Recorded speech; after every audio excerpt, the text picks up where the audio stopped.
যখন আপনার মা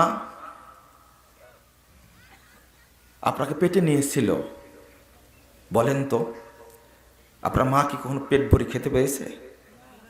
কখনো না, পারেনি। ছোট বাচ্চা, শীতকালের সময় কোনো মা কখনো আপনি পেশাব করে দিয়েছেন, মা কিন্তু ভিজা কাঁথার উপরে শুয়েছিল আর আপনাকে মা বুকের উপরে রেখে দিয়েছিল। তো ওই মা যখন চলে গেছে আপনার কি কষ্ট হয় না যে মা আমার জাহান্নামে আছে না জান্নাতে আছে? মনে রাখবেন, প্রত্যেক বান্দা 3672 নম্বর হাদিস ইবনে মাজার মধ্যে এসেছে, তুরফা রাজুল দারাজাতুহু, আল্লাহ রাসূল বলছেন প্রত্যেক ব্যক্তির মর্যাদা বৃদ্ধি করা হয়। মারা গেছে, জান্নাতে বাপ বা মাকে আল্লাহ একটু মর্যাদা বাড়িয়ে দিয়েছেন। তখন বাপ জিজ্ঞেস করে, ও আন্না লাকা হাদা ইয়া রব, আল্লাহ হঠাৎ করে আমার এই মর্যাদা বাড়িয়ে দেওয়া হলো কেন? তখন আল্লাহ বলে, বান্দা তোমার অমুক সন্তান তোমার জন্য সাদাকা করেছে, এই জন্য আমি তোমার মর্যাদাকে বৃদ্ধি করে দিয়েছি। বাপ মরে গেলেও জানতে পারে আমার ছোট সন্তানটা আমাকে ভুলে যায়নি, আমার বড় সন্তানটা আমাকে ভুলে যায়নি। হতে পারে কবরে আছে, শাস্তি হচ্ছে, কিন্তু আপনি তো জানেন না ওই সন্তানের চেয়ে নিমুখ হারাম সন্তান আর কে, যে বাপের কথা ভুলে যাই, মায়ের কথা ভুলে যাই। এ হলো আল্লাহর পক্ষ থেকে অভিশপ্ত। বাপের রাখা সম্পদ রেখে গেছে, চিন্তাই করেননি। কাল কিয়ামতের মাঠে একজন মায়ের কথা, একজন বাবার কথা আপনি কখনো চিন্তা করেন? নিজের সন্তান পেয়ে, নিজের স্ত্রী পেয়ে আপনার মায়ের কথা ভুলে গেলেন? আপনি ভাবেননি কোনদিন আপনার মা মাছের মগজটা কোনোদিন নিজে খায়নি, আপনার মুখে তুলে দিয়েছে। মুরগির মাথা খেয়েছেন, কিন্তু মা কোনোদিন নিজে মুখে দেয়নি। মা ওইটা খাওয়াইছে কাকে? নিজের সন্তানকে। মুরগির মাথাটা ছোট্ট, এই মাথার মগজটা বের করে মুখে দিয়েছে মা আপনার মুখে। আপনি নিমুখ হারাম সন্তান, ওই মায়ের কথা স্মরণ রাখেন না। নিজের সন্তান পেয়ে, নিজের সংসার পেয়ে, স্ত্রী পেয়ে সব ভুলে গেছেন। অথচ যদি বিপদে পড়েন, আপনার একটা কিডনি লাগবে, কোনো দিন আপনার ওয়াইফ আপনার কিডনি দিবে না, নিজে বেশ থাকবে। তো মা কিডনি 2টা দিতেই প্রস্তুত, বলবে আমার এই হৃদয়ের টুকরাটা বেঁচে থাক, আমি চলে যাই, কিন্তু সন্তানকে মরতে দিবে না। এর না হলো মা, এর হলো বাবা। কিন্তু আমি আপনি মাকে ভুলে গেলাম কি করে? হাদিসটা মুহাম্মদ রাসূলুল্লাহ সাল্লাল্লাহু আলাইহি ওয়াসাল্লাম বলছেন, ইন্না সাদাকাতা লা তুতফিউ হাররাল কুবুর সাহিবিহা, কবরের আযাব ধপ করে নিভে যায় যদি সাদাকা দেওয়া হয়। আল্লাহ আপনার কাছে কি লাখ টাকা চেয়েছেন? আল্লাহ আপনার কাছে কোটি টাকা চেয়েছেন? সাদাকা করতে বলেছেন আল্লাহ। কিন্তু আপনি মায়ের জন্য, আমি বলে থাকি, বক্তব্যে বলে থাকি, জীবনে যত দান করবেন সব দান করবেন পিতা মাতার জন্য। কারণ হাদিসে এসেছে পিতা মাতার জন্য দান করলে অটো দানের নেকি লিপিবদ্ধ হবে মায়ের উপরে, বাবার আমলনামায় অটো লিপিবদ্ধ হবে। কিন্তু আপনি তো সেটা করেননি। আপনি চিন্তা করেন, শীতের মধ্যে মা কোনোদিন গরম ভাত খায়নি, প্রতিদিন সকালে ওই বাসি ভাতটাই খেয়েছে, কিন্তু টাটকা রান্নাটা আপনাকে খাওয়াইছে। ওই দিনের কথা ভুলে গেছেন? পেটে যখন সন্তান খেতে বসছে, মা এক লোকমাকে বলে মুখে দিয়েছে, দেওয়া মাত্রই আপনি পেটে লাথি দিয়েছেন, নড়ে উঠেছেন, মা আর খেতে পারেনি, চিৎকার করে উঠে চলে গেছে, আর ভাত দিতে পারেনি। এই হলো মা। আপনি কেন ভুলে গেলেন মায়ের কথা? আর আমরা এখন আরো কৃপণ হয়ে গেছি। একটা বাপ চলে গেছে ছোট ছোট 2-3টা সন্তান রেখে, আর তার বিধবা স্ত্রীকে রেখে চলে গেছে। কিন্তু এই এতিম বাচ্চাদের প্রতি একটু খেয়াল রাখবেন, আপনি একটু দেখবেন। ভাই দেখে না, অথচ তারই ভাগনা ভাগ্নি, ভাই দেখে না, বোন কিভাবে চলছে দেখে না, অথচ শরীয়ত কি বলে? সে পেয়েছে 2 ভাগ, বোন পেয়েছে 1 ভাগ। কারণটা হলো ওই বোন যদি ক্ষতিগ্রস্ত হয় তাহলে আমি ভাই, আমাকে আশ্রয় দেওয়া তার দায়িত্ব। এটাই হলো শরীয়ত। আরে এটাও যদি তুমি না দেখো, কিন্তু এই বিধবা নারী হিসাবে এবং এতিম বাচ্চা হিসাবে তুমি তার দিকে একটু তাকিয়ে দেখো। মুহাম্মদ রাসূলুল্লাহ সাল্লাল্লাহু আলাইহি ওয়াসাল্লাম বলছেন, তোমার আত্মার প্রশান্তি, মুহাদ্দিসগণ বলছেন, তোমার হার্টের অসুখ হয়, তোমার হার্টের অনেক সমস্যা, আল্লাহ রাসূল বলছেন, ইন তুরিদ আতারিলা কলবুক, তোমার অন্তরটা প্রশান্তি পাবে, অন্তরটা ফ্রেশ থাকবে। ফাতিমিল মিসকিন আমসা রাসাল ইয়াতীম ওয়াতিমিল মিসকিন, তুমি এতিম বাচ্চার মাথায় হাত বুলিয়ে দাও এবং মিসকিনের মুখে খাবার তুলে দাও, দেখবে তোমার অন্তরটা একেবারেই পরিষ্কার হয়ে গেছে। আল্লাহ রাসূল বলছেন, মান জাম্মা ইয়াতীমান ফি তাআমিহি লা শারাবি ওয়াজাবাত লাহুল জান্নাত আলবাত্তা। এতিমের কথা আমি বলতে পারি না, এই জন্যই এতিম বাচ্চাটার মতো অসহায় আর পৃথিবীতে কেউ নাই। আমাদের প্রতিষ্ঠানে অনেকগুলো এতিম থাকে। এতিমদের যেটা দেখি, আপনি আপনার সন্তানের জন্য যখন যান, তখন কিছু না পারলেও 1 প্যাকেট বিস্কিট নিয়ে যান, বিস্কুট নিয়ে যান, কেউ পারলে ফল নিয়ে যায়। এতগুলো এতিম থাকে, এতিমের বাপ আসে না, তার জন্য কেউ ফলও নিয়ে আসে না। এতিম বাচ্চারা দেখে, আমরা এই দুঃখের দিকটা চিন্তা করি। লিচুর সময়, লিচু ফলের সময়, আমি একদিন বাচ্চাদের সাথে, এতিমদের সাথে লিচু খাওয়াচ্ছিলাম। 2000 লিচু কিনে নিয়ে গেলাম। তো কষ্ট এবং দুঃখের বিষয়টা দেখলে আশ্চর্য হবেন।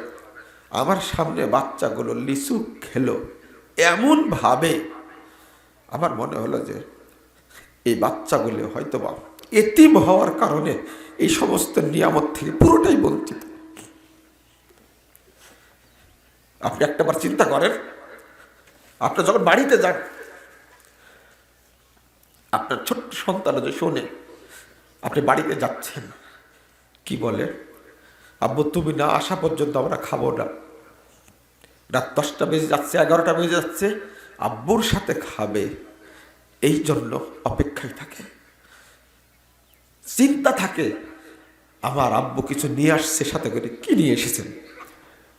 আমারও মনে হয়, আমারও 2টা বাচ্চা আছে, মনে হয় আজকে যদি আমি চলে যাই, বাচ্চা 2টা এতিম হয়ে যাবে। ওই রকম এতিমখানায় যেভাবে বাচ্চাগুলো কষ্ট করে, এই এতিম বাচ্চাটা কোনোদিন বাপকে আব্বা বলে ডাকতে পারে না। আব্বা বলার পৃথিবীতে কেউ থাকে না। যাদের সন্তানটা বেঁচে আছে তাদের কি উচিত না যে আমি এতিম বাচ্চাটার দিকে একটু খেয়াল রাখি? আল্লাহ রাসূল বলছেন, যে ব্যক্তি এতিম বাচ্চাকে লালন পালন করবে, ওর বালেগ হওয়া পর্যন্ত, ওয়াজাবাত লাহুল জান্নাতু আলবাত্তা, ওই ব্যক্তির জন্য জান্নাত অবশ্যই অবশ্যই ওয়াজিব হয়ে যাবে, ও জান্নাতে যাবেই। উস্তাদরা বলছেন, এতিমের অভিভাবককে আল্লাহ কোনো দিন জাহান্নামে দিবেন না। ও যত বড়ই পাপ করুক না কেন, আল্লাহ সমস্ত পাপকে মাফ করে দেবেন। আল্লাহর কাছে কোনো পাপই না, সব পাপকে ক্ষমা করে দেবেন। এটা হলো এতিম প্রতিপালনের ফজিলত। মসজিদে দান করলে আল্লাহ জান্নাতে ঘর তৈরি করবেন, এটা পরিষ্কার। কিন্তু আল্লাহর নবীর সাথে জান্নাতে থাকার হাদিস নাই। আল্লাহ রাসূল বলছেন, আনা ওয়া কাফিরুল ইয়াতাম ফিল জান্নাতি হাতাইন, আমি এবং এতিমের অভিভাবক কালকে জান্নাতে থাকবো, এইভাবে একই সঙ্গে জান্নাতে থাকবো। এটা হলো এতিমের ফজিলত। আল্লাহ রাসূল সাল্লাল্লাহু আলাইহি ওয়াসাল্লাম আয়েশাকে বলছেন, আয়েশা লা তারুদ্দিল মাসাকিন, ওই যে 2টা এতিম বাচ্চা এসেছিলেন, 2টা মেয়ে বাচ্চা, আল্লাহ রাসূল বলছেন, আয়েশা, তুমি এই মিসকিন এতিমকে ফেরত দিও না, ওয়ালাউ বিশিক্কি তামরাতিন, যদিও একটা খেজুরের টুকরাও হয় দিও। ওয়াকাররিবিহিম, তুমি তাদেরকে কাছে রেখো, মনে রেখো, মনে রেখো তুমি। ফায়ুকাররিবিকাল্লাহু ইয়াউমাল কিয়ামা, কাল কিয়ামতের মাঠে আল্লাহ তোমাকে কাছে ডেকে নিয়ে। কোনো ব্যাপারে বলা হয়নি যে ব্যক্তি এতিমকে লালন পালন করবে, কাল কিয়ামতের মাঠে ওই ব্যক্তিকে আল্লাহ কাছে ডেকে নিয়ে তাকে ঠাঁই দিবেন। এটা হলো এতিমের ফজিলত। বন্ধুরা আমার, আমরা অনেক অলস হয়ে গেছি, ধনী হওয়ার চেষ্টা করছি, কিন্তু জান্নাত পাওয়ার চেষ্টা কেউ করি না। আপনি যেমন কৃপণ, স্ত্রী তেমনি কৃপণ। আল্লাহ রাসূল মুহাম্মদ সাল্লাল্লাহু আলাইহি ওয়াসাল্লাম বলেছেন, কুমতু আলা আবাবিল জান্নাহ, আমি জান্নাতের দরজায় দাঁড়িয়ে দেখলাম, লক্ষ্য করলাম, ফারাআইতু আকসারা আহলি আল ফুকারা, আমি দেখছি দরিদ্র ব্যক্তিরা জান্নাতে বেশি ঢুকতে আছে। ওয়াল আগনিয়াউ মাহবুসুন, যারা ধনী ব্যক্তি তারা এই জাহান্নামের দরজায় আটক অবস্থায় তাদের হিসাব নেওয়া হচ্ছে। গায়রা নাসহাবান্নার উরিবা ইলা দুখুলিন নার, আর তখনই জাহান্নামীদেরকে জাহান্নামের মধ্যে ঢোকার নির্দেশ দেওয়া হচ্ছে। এই অবস্থায় ধনীদের হিসাব নেওয়া হচ্ছে। ও রাইতু আকসারা আহলিয়ান নিসা অকুমতু আলা বাবিন নার, আমি জাহান্নামের দরজায় দাঁড়িয়েছিলাম, দেখলাম যে বেশিরভাগ শুধু ঢুকছে মহিলারা, শুধু ঢুকছে মহিলারা। এই জন্য আল্লাহ রাসূল বলছেন, তাসাদ্দাকনা তাসাদ্দাকনা ফাইন্নী রাআইতুকুন্না আকসারা আহলিহান নার, এই মহিলারা তোমরা বেশি বেশি সাদকা করো, বেশি বেশি সাদকা করো। আমি দেখতে পাচ্ছি জাহান্নামের দরজায় দাঁড়িয়ে থেকে অধিকাংশ মহিলাই জাহান্নামে যাচ্ছে। ওয়াকসিরনা ইস্তেগফার, আর তোমরা বেশি বেশি করে ইস্তেগফার করো যেন আল্লাহ তোমাদেরকে মাফ করে। আমি একটা কথা বলেই আজকের খুতবা শেষ করব ইনশাআল্লাহ। বন্ধুরা আমার, জাহান্নামের চিন্তা করুন এবং জান্নাতে যাওয়ার একটু প্রচেষ্টা করুন। জাহান্নাম থেকে বাঁচার চেষ্টা করুন, জান্নাতে যাওয়ার একটু চেষ্টা করুন। সাহাবীদের মধ্যে এই টার্গেটটাই ছিল যে আমরা জান্নাতে যেতে চাই। শুধু একটা ঘটনায় আপনাকে আমাকে আশ্চর্য করে তোলে। রাসূলুল্লাহ সাল্লাল্লাহু আলাইহি ওয়াসাল্লাম একজনকে বললেন, এক সাহাবীর ওয়ালের সাথে একটা গাছ ছিল, মুসনাদে আহমদের হাদিস, বললেন তুমি গাছটা ওই ভাইকে দিয়ে দাও। তো সাহাবী বললেন, ওয়ালাকাল জান্নাহ, তুমি দিয়ে দিলে তোমাকে আল্লাহ জান্নাত দিবেন। তো দিল না, ফাবা, বললো যে না আমি দিব না। এই কথাটা শুনতে পেয়েছেন আবু দাহদা রাদিয়াল্লাহু আনহু, ওই ব্যক্তির কাছে বলছে, বিয়েনি তুমি আমাকে বিক্রি করো বিহায়েতি, ওই যে আমার বাগান আছে, একটা বাগানে 600 খেজুরের গাছ, ওখানে ঝর্ণা আছে এবং বাড়ি আছে। তখন লোকটা প্রস্তাব দেওয়া মাত্রই বলছে, আচ্ছা ঠিক আছে, আমি খেজুর গাছটা দিয়ে দিচ্ছি, তাহলে তুই বাগানটা দিয়ে দিবে। রাজি। দৌড় দিয়ে আবু দাহদা গেছেন আল্লাহ রাসূলের কাছে। আল্লাহ রাসূলকে বলছে, আল্লাহ রাসূল, আমি খেজুরের গাছটা কিনে নিয়ে আমি এটা আমার ভাইকে দিয়ে দিছি। আল্লাহ রাসূল বলছেন, নবী হাল ভাই, কি সুন্দর তুমি ব্যবসা করেছো, তোমার জন্য জান্নাত রয়েছে। দৌড় দিয়ে বাড়িতে এসে বলছেন, উখরুজি ইয়া উম্মা দাহদা, হে দাহদার মা তুমি বের হও, ইন্নী বিতুহু বিনাখলাতিম মিনাল জান্নাহ, আমরা এই বিশাল বাগান বাড়ি এটা জান্নাতি খেজুর গাছের বিনিময়ে বিক্রি করে দিয়েছি। একটা খেজুরের গাছ, একটা খেজুরের গাছ দিয়ে পুরো বাগানটা দিয়ে দিলেন একজনকে। কিসের উদ্দেশ্যে? জান্নাতের উদ্দেশ্যে। আহারে, সাহাবী আবু দাহদার এই কথা বলার পরে তার স্ত্রী বলেছে, কি বলো আবু দাহদা, তুমি কি বলো, এত সুন্দর চুক্তি করে এসেছো, আমরা বাগান দিয়ে দেব আর আল্লাহ আমাদেরকে জান্নাত দিবেন। যেমন স্বামী তেমন স্ত্রী, যেমন স্বামী তেমন আনন্দে আবু দাহদার স্ত্রী সবকিছু, তার নিজের সবকিছু রেখে খালি হাতে বাড়ি বাগান ঝর্ণা ছেড়ে দিয়ে বেরিয়ে চলে আসলেন শুধু জান্নাতের আশায়। কয়েকদিন পরে আবু দাহদা মারা গেলেন। আল্লাহ রাসূল জানাজা করলেন। জানাজা করে আল্লাহ রাসূল ঘোড়ার উপরে উঠে দাঁড়িয়ে বলছেন, ও সাহাবীরা, কাম্মিন আসকিন মুআল্লাকিন মুদাল্লাফিল জান্নাহ। সাহাবীরা শোনো,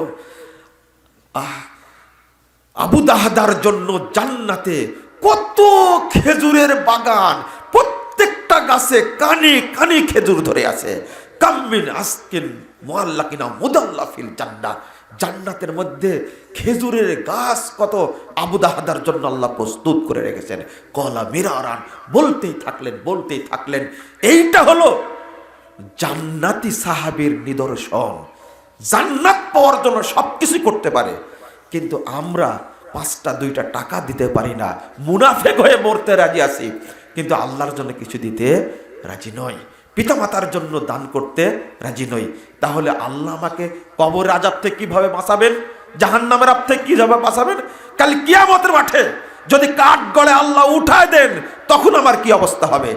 যখন সূর্য থাকবে মাথার উপরে মানে চোখ থেকে ভুরুর দূরত্ব ততটুকু মুহাম্মদুর রাসূলুল্লাহ সাল্লাল্লাহু আলাইহি ওয়াসাল্লাম বলছেন, লিকুল্লি যি ইলমিন বিযিল্লি সাদাকাতি ইয়াউমাল কিয়ামা, প্রত্যেক ব্যক্তি কাল কিয়ামতের মাঠে সাদাকার ছায়ার নিচে অবস্থান করবে। কিয়ামতের মাঠে মুক্তি সব মিলে সহিহ ইবনে হিব্বানের মধ্যে এসেছে, আল্লাহ রাসূল সাল্লাল্লাহু আলাইহি ওয়াসাল্লাম বলেছেন, ইন্নাস সাদাকাতা লা তুতফিউ হাররাল কুবুর লিসাহিবিহা। কবরে মানুষকে দাফন করলে যদি পাপী বান্দা হয়, তাহলে কবরে জাহান্নামের আগুন দাও দাও করে জ্বলতে থাকে। আপনারা শুনেছেন সাপে কামড় দেয়, আপনারা শুনেছেন যে কবরে রাখা মাত্রই কবর চাপ দেয়। যদি এই আরেকটা হাদিস শোনেন, মুহাম্মদুর রাসূলুল্লাহ সাল্লাল্লাহু আলাইহি ওয়াসাল্লাম বলছেন, কবর দেওয়া মাত্রই পাপী ব্যক্তিকে জাহান্নামের আগুন জ্বালাতে থাকে, পোড়াতে থাকে, দাউ দাউ করে জ্বলতে থাকে। যদি তার পক্ষ থেকে সাদাকা করা হয়, লা তুতফিউ হাররাল কবর, কবরের প্রজ্বলিত দাউ দাউ করে জ্বলা আগুন 1 সেকেন্ডের মধ্যে ধপ করে বন্ধ হয়ে যায়। এটা হলো সাদাকার পাওয়ার। তুতফিউ শব্দটা তাহলে কয় জায়গায় ব্যবহার হলো? 3 জায়গায়। সবই পাপ মাপের জন্য। কারণ 1 সেকেন্ড দেরি হয়ে গেলে বান্দা হয়তোবা এই পাপের কারণে জাহান্নামে চলে যাবে। 1 সেকেন্ডের মধ্যে আল্লাহ পাপকে দূর করে দেন।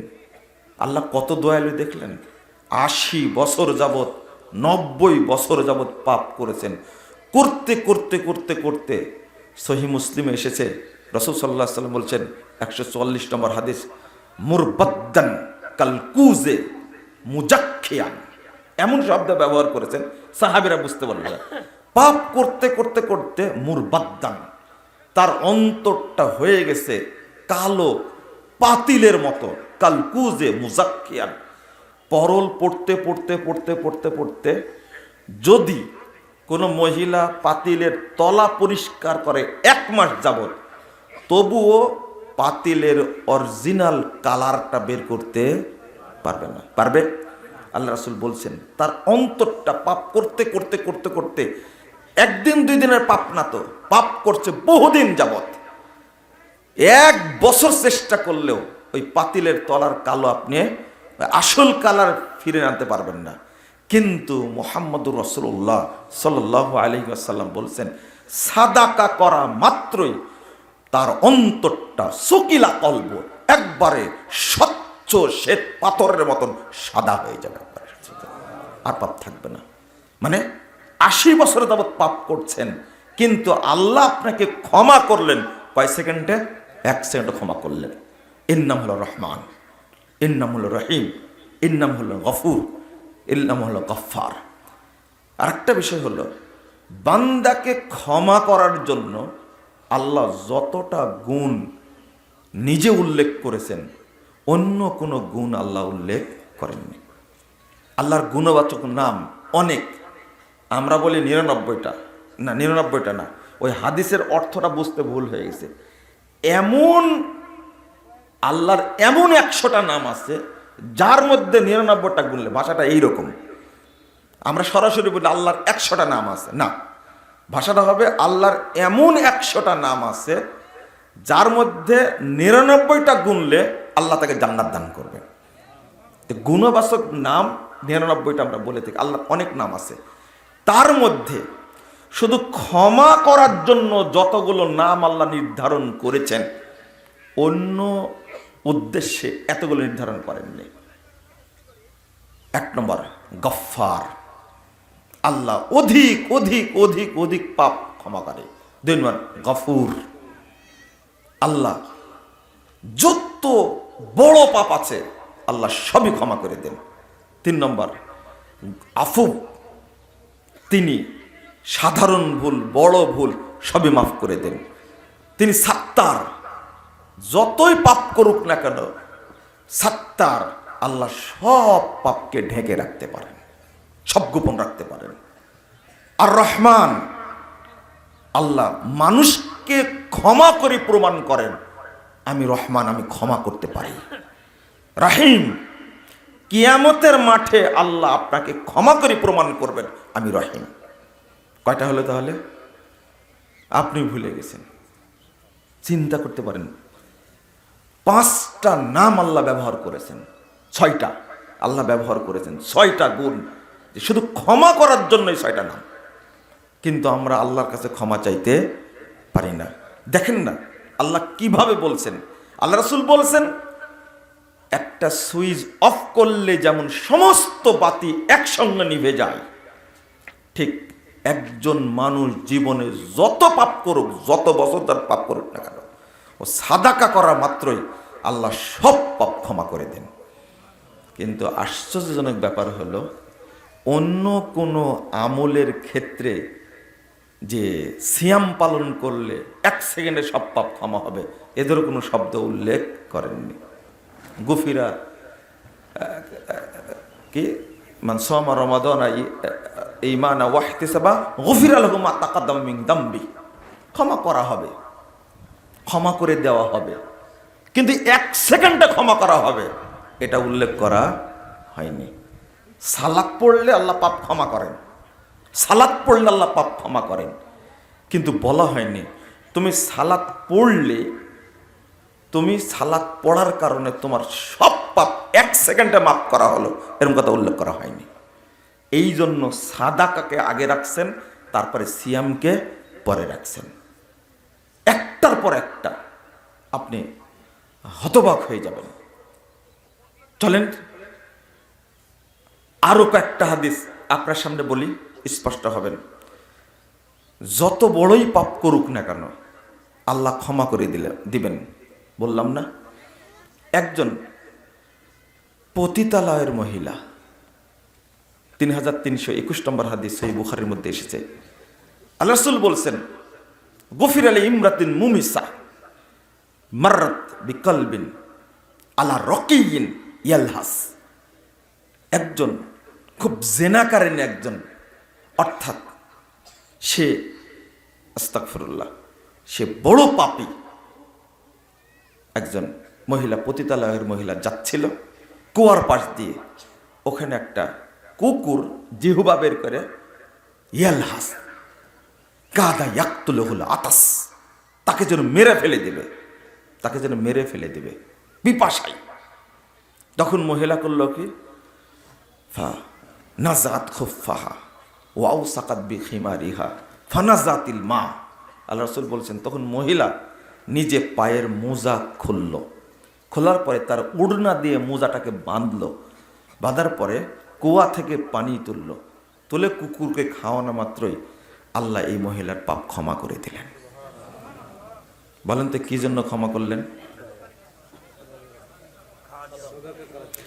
আল্লাহ রাসূল বলেছেন, আফজালুস সাদাকা সাকিয়াউল মা, যে যতই সাদাকা করুক না কেন সবচেয়ে পানি পান করানো, এটাও সাদাকা। পতিতালয়ের মহিলা, কিন্তু চিন্তা করেন ওই জাহেলি যুগের পতিতালয়ের মহিলার চেয়ে আমাদের মহিলারা বেশি খারাপ। মহিলা জেনাকারিনী মহিলা, পতিতালয়ের মহিলা, কিন্তু এরপরে মোজা পরা ছিল, এরপরেও গায়ে ওড়না ছিল, কিন্তু ইসলামী যুগের মুসলিম দেশের মহিলার গায়ে উড়নাতেও থাকে না, বুরকাও থাকে না, মোজা তো দূরের কথা, উলঙ্গ অবস্থায় থাকে। কখনো মনে করবেন না ওই জাহিলি যুগের চেয়ে আমরা ভালো আছে, না, এটা আপনার মনে করার কোনো সুযোগই নাই। আপনি কি বুঝতে পারলেন? পতিতালয়ের মহিলার পায়ে মোজা পরা ছিল, তার গায়ে উড়না ছিল। আমাদের মা বোনরা ওড়না গায়ে দেয়? দেয় না। আপনি যান বাজারে, যান নিউ মার্কেট, যান ঘুরতে যান, দেখেন কত বেহায়া, কত নোংরা, কত খারাপ। আস্তাগফিরুল্লাহ, আস্তাগফিরুল্লাহ। এরাই যদি জাহান্নামে না যায়, কারা যাবে জাহান্নামে বলেন দেখি? শুধু হাদিসটা বুঝবেন। আরে পতিতালয়ের মহিলা যদি সেই যুগে বুরকা পরে, কি উড়না গায়ে দেয়, মোজা পরে, তাহলে আমরা মুসলিম মহিলা হয়ে আমরা বুরকা পরি না কেন? আমরা উড়না পড়ি কেন? একটা শর্ট ফতোয়া গায়ে দিয়ে ঘুরে বেড়াচ্ছে দিব্যি। নাউজুবিল্লাহ, আস্তাগফিরুল্লাহ, আস্তাগফিরুল্লাহ। চিন্তা করি না। কিন্তু প্রশ্ন হলো, এই মহিলার মধ্যে দরদ ছিল প্রাণীটার উপরে। এই প্রাণীটা কি হালাল না হারাম? কুকুর খাওয়া হালাল না হারাম? হারাম প্রাণীর প্রতি এই মহিলা দয়া করার কারণে, এই সাদাকা করার কারণে আল্লাহ মহিলার পাপ ক্ষমা করে দিয়েছেন। আপনি কত বড় পাপ করেছেন? এর চেয়েও বড় পাপ করেছেন কি? তা তো মনে হয় না। এর চেয়ে বড় পাপ করলে আমরা মনে করি না যে এই ধারণা আমরা নিয়ে আসতে পারি না আপনি এর চেয়ে বড় পাপ করেছেন। এত বড় বড় পাপ করার পরেও আল্লাহ তাকে মাফ করে দিলেন। আপনি কেন ক্ষমা চাইবেন না? আপনি কেন আল্লাহকে বলবেন না? কি দুর্ভাগ্য, আমরা আল্লাহকে কিভাবে পাবো, ক্ষমা কিভাবে হবে, ওই চিন্তাটাই আমরা করি না। আপনি যখন মরতে যাচ্ছেন তখন আল্লাহকে কি বলছেন? ও, এখন একজন এতিমকে 5টা পয়সা দিতে চান না, কিন্তু মৃত্যুর সময় আপনি জীবনে যে ইনকাম করেছেন সবই দিতে চাইবেন, সব দিতে চাইবেন আল্লাহকে। কিন্তু এরপর আল্লাহ ছাড়বে কি? না। বর্তমানে একটা ট্র্যাডিশন হয়ে গেছে, বিশাল সম্মেলন, একজন সাদাকার উপরে আলোচনা করছে, মসজিদ বা মাদ্রাসা বা এতিমখানা। তখন আপনাদের মনের মধ্যে জেগে উঠে ওয়াজ বাদ দেয়া সাদাকা, এই দান তোলা শুরু করিল। আপনাদের মনে আসে না? এটা একটু অপছন্দ লাগে, খারাপ লাগে। মনে রাখবেন, যাদের মনে এই চিন্তাটা হয়, কোনো কাজ নাই, এখন সাদাকার ওয়াজ শুরু করলো, দানের ওয়াজ শুরু করলো, যাদের অন্তরে এটা মনে হয়, আপনি মুনাফেক। আপনাকে কেউ মুনাফেক সার্টিফিকেট দিক চাই না দিক, আল্লাহ সার্টিফিকেট দিলে হবে তো? বুঝেননি? আল্লাহ যদি সার্টিফিকেট দেয় তাহলে কার্যকর হবে তো? আপনি একটা মুনাফেক, মনে রাখবেন। এবং এই নিফাকের কারণে আপনি এখন থেকে নিয়ে সারা জীবন, মৃত্যু পর্যন্ত, মৃত্যুর পরে জাহান্নাম পর্যন্ত আপনাকে আফসোস করা লাগবে। একজন মানুষ যখন সাদাকার কথা বলে তখন তার ব্যক্তির জন্য বলে না মসজিদের জন্য বলে? মসজিদ কার? হয় মসজিদে ছাদ দিবে, নাহলে মসজিদে ফ্যান কিনা লাগবে, নাহলে জানালা করা লাগবে, নাহলে কার্পেট কিনতে হবে, নাহলে এতিমের জন্য বলে। আর আপনি, আপনার মনের মধ্যে এই কুধারণা তৈরি হলো কেন? আপনি একটা মুনাফেক, টাটকা মুনাফেক, একটা কাঁচা মুনাফেক একটা। তার প্রমাণ দেই। আল্লাহ রাব্বুল আলামিন বলছেন সূরা আনফাল 50 নম্বর আয়াত, ইয ইয়াতাওয়াফাতুহুমুল মালায়েকা। এই মুনাফেকের যখন মৃত্যু শুরু হবে, আসমান থেকে হাজার হাজার ফেরেশতা আসবে। আসার পরে ইয়াজরিবুনা বুজুহাহুম ওয়া আদবারহুম, মুখে মারবে কেন? চলে মারবে কেন? এমন চড়ান চড়াবে আর এমন মার দিবে, ওয়াযুকু আযাবাল হারিক, বাপরে মারে বলে চিৎকার করবে, চিৎকারের ঠেলায় আর পাচ্ছে না। আল্লাহ বলছে ইয়াজরিবুনা বুজুহাহুম ওয়া আদবারহুম, মারতেই থাকবে। ব্যক্তি একজন আর মারছে কয়জন মিলে? হাজার হাজার ফেরেশতা মিলে। মার বলে ফেরেশতা, মানুষের মার না। যখন চিৎকার করবে তখন বলে যুকু আযাবাল হারিক, এই জ্বলন্ত শাস্তি তুমি এখন ভোগ করো। আল্লাহর কাছে সে দোয়া করে বলবে, বলবে তখন আল্লাহর চিৎকার করে বলে, হাত্তা ইযা জাহাদুমুল মাউত ক্বালা রাব্বিরজিউন লাআল্লি আ'মালু সালিহান ফীমা তারাকত। বলবে আল্লাহ তুমি দুনিয়াতে আবার ফেরত দাও আল্লাহ, লাআল্লি আ'মালু সালিহান, আমি সব আমল করেছি, কি ইনফাক ফি সাবিলিল্লাহ, সাদাকাটা আমি করিনি। লাআল্লি আ'মালু সালিহান মানে কি? ইনফাক ফি সাবিলিল্লাহ, অর্থাৎ মালের ইবাদতটা আমি করিনি। রব্বির জীবন, আমাকে ফেরত দেও আল্লাহ, আমি যেটা করিনি এই ইবাদতটা করিনি, আমি করে আসব। এ কি মুনাফেক না? এ মুনাফেক। ও সব ইবাদত করবে, তাহাজ্জুদ পড়বে, সব কিছু করবে, কিন্তু টাকা একটা বের করবে না। আল্লাহ বলবেন ইন্নাহা কালিমাতুন হুয়া কাইলুহা, এই বদের কথার কথা মাত্র, ওকে যদি আরো 100 বছর বয়স দিই জীবনও সাদাকা করবে না। এটা কার স্বভাব? মুনাফিকের স্বভাব, কোনোদিনই না। মুনাফিক এই মানে এই অকৃতজ্ঞ কোনোদিন নিজেকে নিফাক থেকে বাঁচানোর চেষ্টা করে না। মুসাল্লি হলেও মুনাফিক।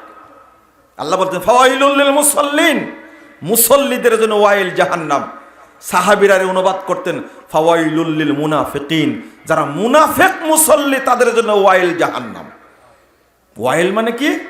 স্পেশাল জাহান্নাম, স্পেশাল জাহান্নাম, জাহান্নামের মধ্যে জাহান্নাম।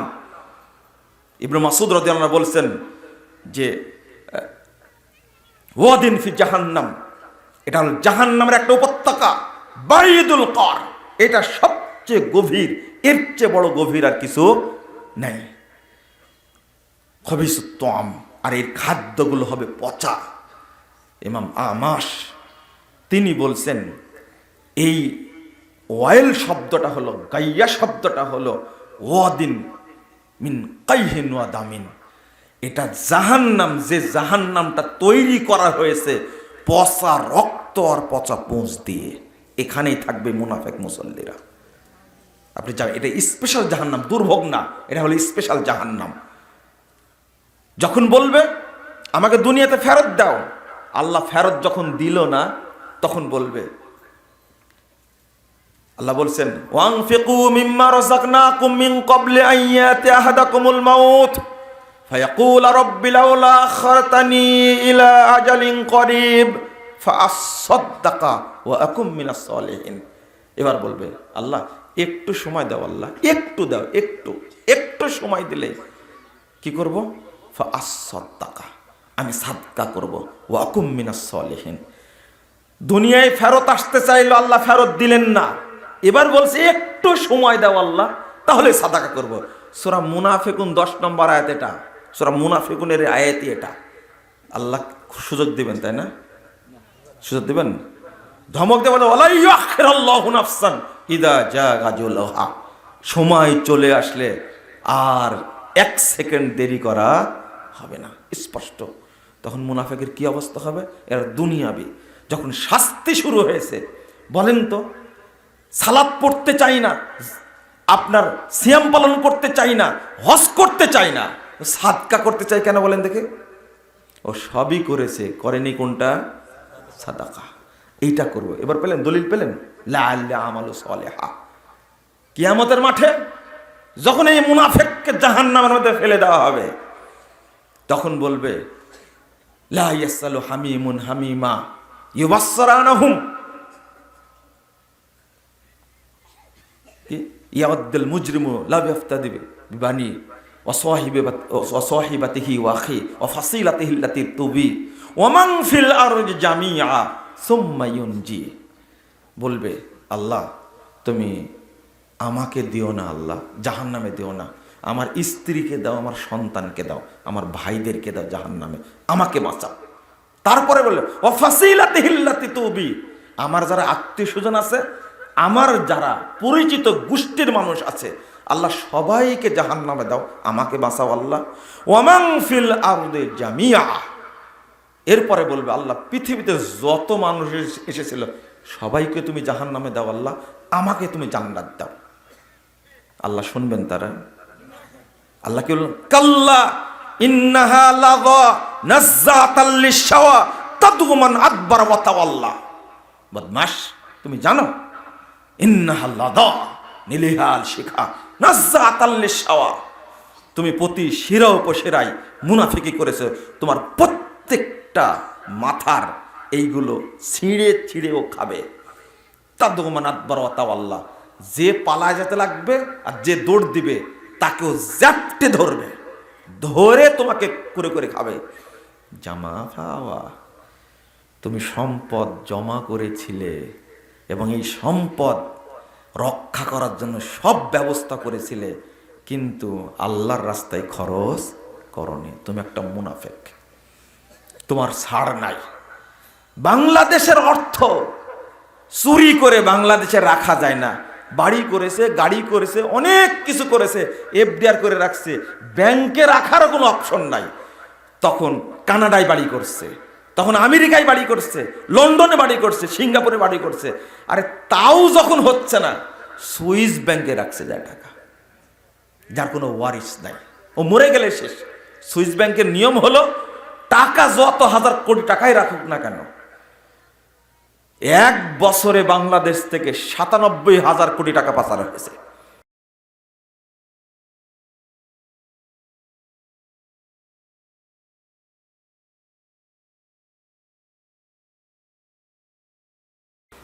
মানে এই টাকা যদি দেশে রাখতে পারতো, পাচার করতো সব।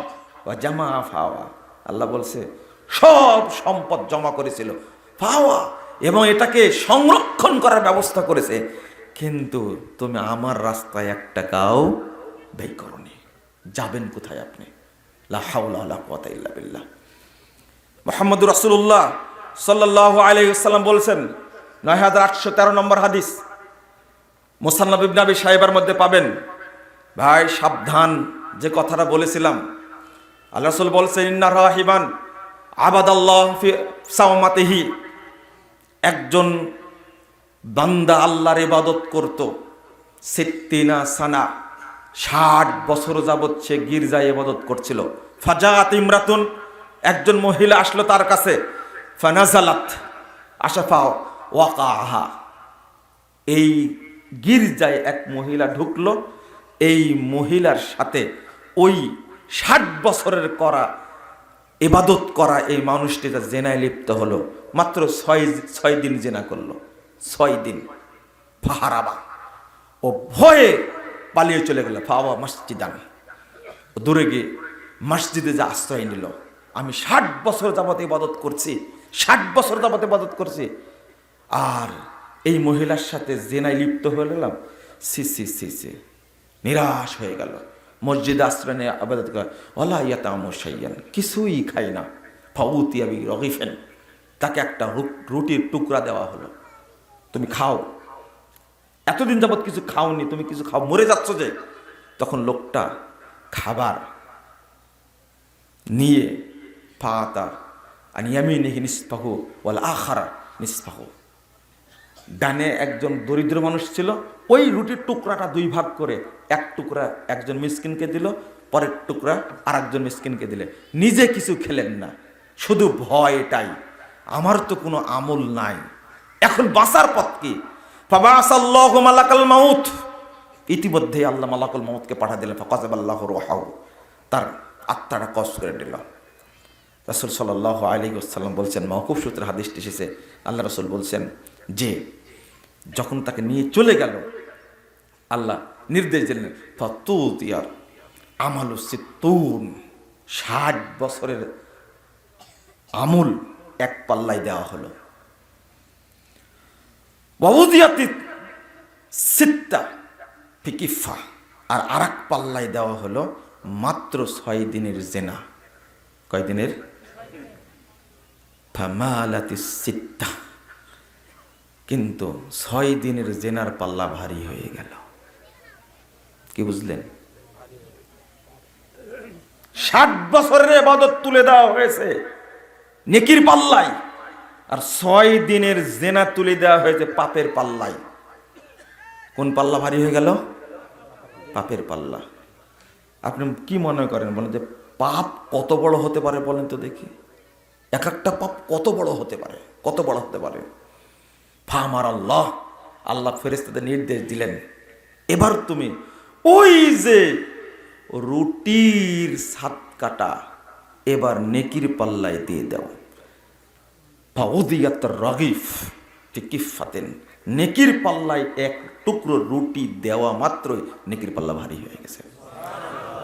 এর নাম হলো সাদাকা। এর নাম কি? সাদাকা। কোনো আমল দিয়ে যেটা পূরণ করা যায় না সেইটা পূরণ করা যায় কি দিয়ে? সাদাকা দিয়ে। আপনাকে আমি কিভাবে বুঝাবো, কিভাবে জানাবো? মুহাম্মদ রাসূলুল্লাহ সাল্লাল্লাহু আলাইহি সাল্লাম বলছেন, যখন মানুষকে মাটি দেওয়া হবে, কবর, তার কবরে একজন জাহান্নামের ফেরেশতা পাঠানো হবে। প্রত্যেক মানুষের কবরে জাহান্নামের ফেরেশতা পাঠানো হয়। ফাইদা উতিয়া মিন কিবালে ইয়াদাইহি কিবালে রাসিহি, যখন তাকে মাথার দিক থেকে ঢুকতে চাই, এই জাহান্নামের ফেরেশতা তখন মাথার দিক থেকে ঢুকতে চাই, তখন ফাদাফাতহু তিলাওয়াতুল কোরআন, তখন কোরআন তেলাওয়াত তাকে প্রতিরোধ করে, তার সাথে মারামারি শুরু করে। ফাদাফাত অবস্থাকে পরাজিত করে। এই আমি এখানে তেলাওয়াত, কোরআন এখানে অবস্থান করছে, তুমি এই দিক দিয়ে কবরে ঢুকতে পারবে না। ওয়াইদা উতিয়া মিন কিবালি ইয়াদাইহি, যখন কবরের সামনাসামনি ঢুকতে চাইবে, ডান আর বাম আর সামনে কোন প্রোটেক্ট বেশি করা লাগে? প্রোটেক্ট করা লাগে কোনটা বেশি? সামনাসামনি না ডানে বামে? সামনাসামনি। আল্লাহ ওই জায়গায় ফাদাফাতিস সাদাকা, তখন সাদাকা পুরোটাই তাকে প্রতিরোধ করবে, বাধা দিবে, বিতাড়িত করবে, এখানে ঢুকতে পাবে না। এই বান্দা সাদাকা করত, এই সাদাকা হিসাবে আমি কিয়ামত পর্যন্ত এখানে পাহারা দেব। ওয়াইদা উতিয়া মিন কিবালি রিজলাইহি, এবার যখন দুই পায়ের দিক থেকে ঢুকবে, দাফাহু মাশিয়ুহু ইলাল মাসাজিদ, এই বান্দা মসজিদে হেঁটে হেঁটে গেছে, সমস্ত পদচিহ্ন এই পায়ের কাছে অবস্থান করবে, যাওয়া মাত্রই জাহান্নামের ফেরেশতাকে প্রতিরোধ করবে, তো ঢুকতে পারবে না, আমি এখানে উপস্থিত আছি। কিয়ামত পর্যন্ত আযাবের ফেরেশতা আর কবরে ঢুকতে পারবে না। এরপরের অংশটা কি? ওয়াসসাবরু হাজাজাহু, রাসূল সাল্লাল্লাহু আলাইহি ওয়াসাল্লাম বলছেন, এবারে ফেরেশতা কোথায় যাবে? ওই যে ধৈর্য ধারণ করে ইবাদত করেছে, কোরআন তেলাওয়াত করেছে, সাদাকা করেছে, মসজিদে গেছে, এই ধৈর্যটা তখন তাকে বন্দি করে রাখবে, কিয়ামত পর্যন্ত আর ঢুকতে পারবে না কবরের মধ্যে। এটা হলো সাদাকা, কোরআন তেলাওয়াতের বরকত। কিন্তু আমরা দুনিয়া নিয়ে ব্যস্ত, চিন্তা নিয়ে ব্যস্ত, কি করব? বাবা মা